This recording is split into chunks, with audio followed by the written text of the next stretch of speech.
Hello everybody, my name is Gerry Gould. On behalf of Product Prep and Gerry Gould & Associates, I'd like to share with you my take on the road to the sale in the order that it should be done. The importance. Remember, S means the best, F means the worst. And what I mean by that is S is really important and F is irrelevant. So I want to share with you the road to the sale from the beginning, from the meet and greet all the way through to the presentation of figures, and how important it is to do it in the right sequence. Most sales consultants, in my opinion, feel that the most important thing is price. Everybody comes to the dealership when the customer is searching online or a potential customer is searching online or coming to the dealership. Every sales consultant I talk to says they're looking for the best price, they're looking for the best price. That's not what they're looking for, especially today. What they're looking for is someone they want to do business with. So when you talk about price, you talk about monthly payments, you talk about down payments, you talk about trade allowance and stuff like that.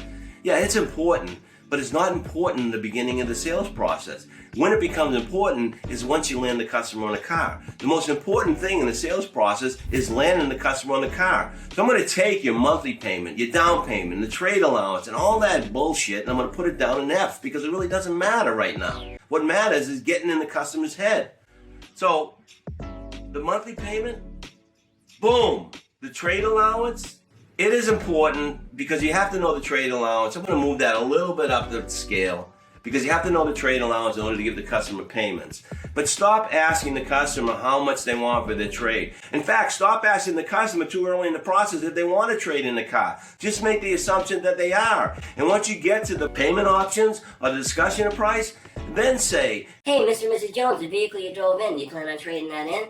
Let's go take a look at it. Okay? Don't bring it up too early in the process because what's going to happen if you do is you're going to get bogged down on the trade. They're going to take you off your sales process and then all you're going to be doing is talking about the trade. And then you're going to have to get the used car manager involved and they're going to do an appraisal and that's going to slow down the momentum and you're going to lose your credibility. You're going to be discussing the trade price. You know what I'm talking about. All right? Though trade allowance is important, we moved it up to C. But monthly payments and down payment are not important right now. We're going to put that down in the F.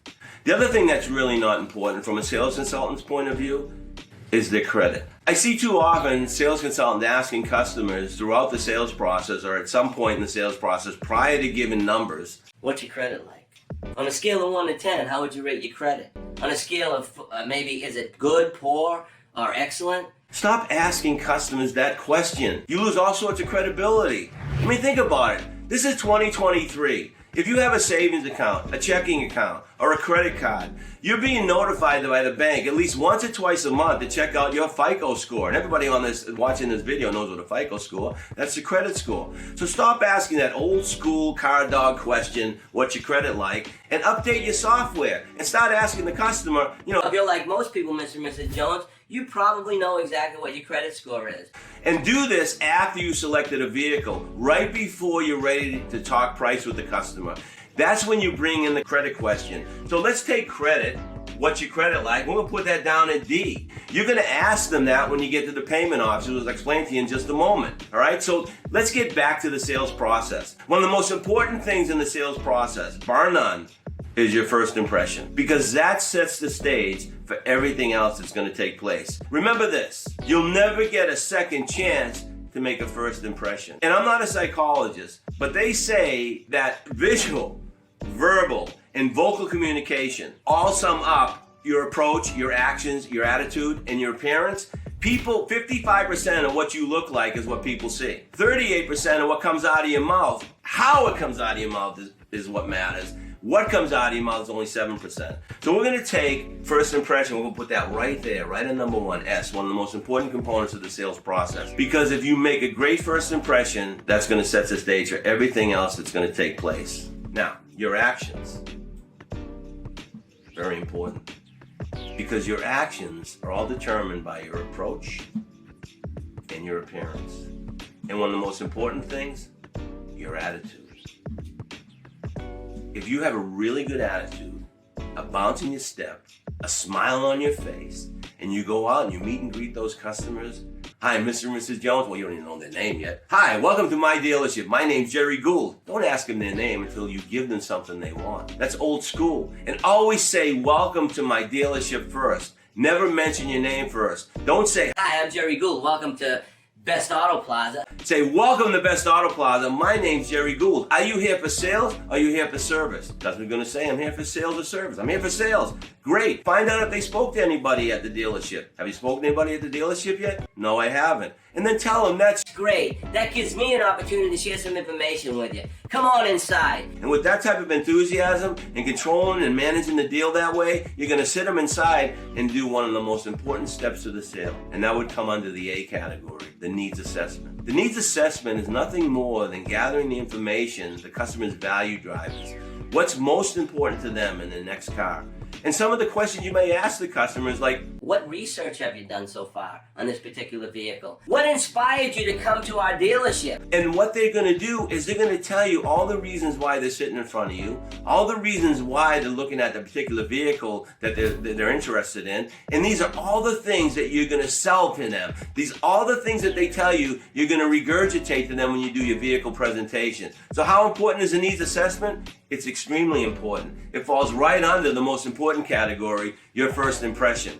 Because determining the customer's true wants and needs, their value drivers, is only going to lead you to an Academy Award presentation. And that Academy Award presentation is going to get that customer so excited that they're going to want to drive that car. So where does that fall? Right after your needs assessment, you throw that vehicle presentation in there, and then you get them in that car, you do that demo drive. Where is that demo drive? Where is it? It is right here, vehicle presentation. You get them in that car, the sense, the smell, they feel it. Create mental ownership. They're getting all excited. And now what matters are the payments and the down payments. Because now you're going to bring them inside and you're going to do the payment options. And then all these other things, the trade allowance, the credit, the monthly payments, and the down payments, now they kind of matter. But you've landed the customer on a card. You've got the customer excited. And remember this, for all the sales consultants watching this video, your number one job is to get the customer to say, I want the car. And then you can pat yourself on the back because you did your job. Because that's all you were hired to do, is get people to say, I want it. And once they say, I want it, then you get the sales staff, or the sales management staff involved and help you to structure a deal. And don't worry about credit, because I'm sure you have a wonderful finance department that's going to get that deal done. So you focus on those top three, S, A, and B, and you watch what happens when you get to the payment. And the final price, it's important. We're going to put that right at D. And overcoming objections, you're going to be really good at it. We're going to put that at D. And then the customer, what's that say? The customer... Budget? What does a budget matter today? No one's on a budget. I want you to think about that. I'm on a budget. Old school. I'm on a budget just like you. Everybody's on a budget, aren't they? No one's on a budget today. And if they are on a budget, they're driving around in a smart car, which is pretty stupid because they're really small cars. But anyways, here's the deal with budget. I look at budgets this way. A budget is enough money in the bank to pay your bills. Every month, you're going to pay your bills. You're going to make sure that you have enough money. If you don't, you're only going to pay the bill partially. But you'll always make your car payment. You always make your insurance on the car payment, your mortgage payment, your rent payment. But remember, everybody has what I call disposable income. What's disposable income? That's the money they use every day to buy lunch. That's the money they use every day to buy that lottery ticket, to buy that 6-pack of beer, or that rotisserie chicken for dinner. Everybody runs around with spare change. They even have a spare change bucket in their kitchen where they throw change in there, and it's probably $1.50 every day. So when someone says to you, I only want to spend $350 for a car, because you ask them how much you want to spend a month, you can bump them $100. Because I want you to remember, Ben Franklin on a $100 bill, what does that represent? Remember this. It represents $3 a day. And I got to tell you something. If someone's in there looking at a $60,000 vehicle, $3 a day is not going to change their lifestyle in any way, shape, or manner. So move them that $100 a month by simply stating it's only $3 a day. Now, you want to spend the extra $3 a day to have the car you want because you don't want to be driving in a car that you don't want, right? That's how you close people. And the bottom line here is inventory. That's a big question mark in everybody's mind. I'm going to throw that at C.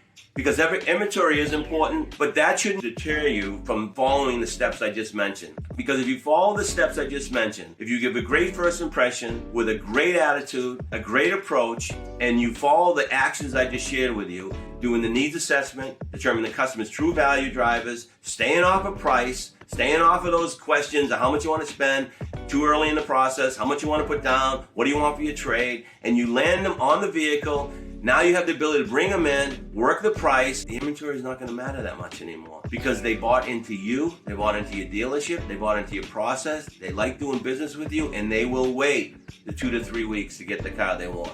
And that's it. So, I hope you enjoyed it, because I certainly did. Until next time, go get 'em!